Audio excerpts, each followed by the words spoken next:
ప్రతిరోజు గుడ్డు తింటే ఆరోగ్యానికి మంచిదని నిపుణులు చెబుతుంటారు. గుడ్డులోని తెల్ల సొన, పచ్చ సొన రెండిటిలోనూ పోషకాలు పుష్కలంగా ఉంటాయి. పచ్చ సొనలో విటమిన్ ఏ, డి, ఈలతో పాటు ఒమేగా 3 ఫ్యాటీ యాసిడ్స్ వంటి కొవ్వులుంటాయి. తెల్ల సొనలో అధిక శాతం ప్రోటీన్లుంటాయి. పౌష్టికాహార లోపం అధిగమించాలనుకునేవారు గుడ్డు తినాలని వైద్యులు సూచిస్తుంటారు. గుడ్లు ప్రపంచవ్యాప్తంగా ఎక్కువగా తినే అల్పాహారం కూడా.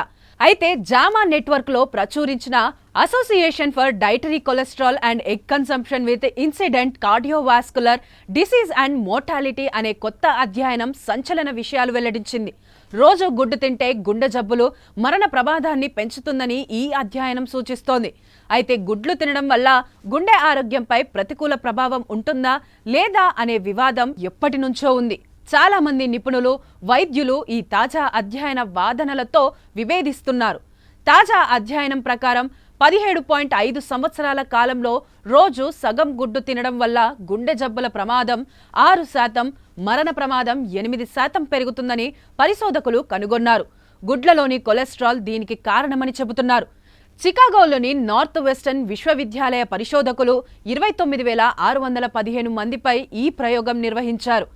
6 అమెరికా అధ్యయనాల నుంచి డేటాను విశ్లేషించారు. ఈ అధ్యయనాలు పరిశీలనాత్మకమైనవి.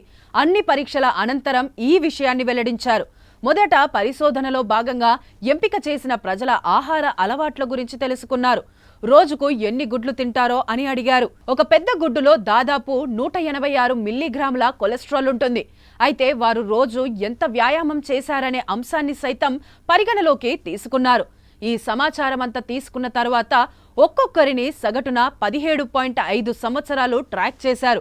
బ్రిటిష్ హార్ట్ ఫౌండేషన్ ప్రకారం ప్రతి 300 మిల్లీగ్రాముల కొలెస్ట్రాల్ గుండె జబ్బుల ప్రమాదాన్ని 17%, మరణ ప్రమాదాన్ని 18% పెంచుతుంది. గుడ్లు తినడం వల్ల కలిగే నష్టాలు, కొలెస్ట్రాల్ను పోల్చారు. గుడ్లలోని కొలెస్ట్రాల్ కంటెంట్ ఈ ప్రమాదాన్ని పెంచడానికి ప్రధాన కారణమని కనుగొన్నారు. ఎప్పుడైనా ఎక్కడైనా మీ చేతిలోనే వార్తా ప్రపంచం. మీ మొబైల్లో, మీ కంప్యూటర్లో, మీ టీవీలో సాక్షి టీవీ డిజిటల్ ప్రసారాల కోసం లాగిన్ అవ్వండి.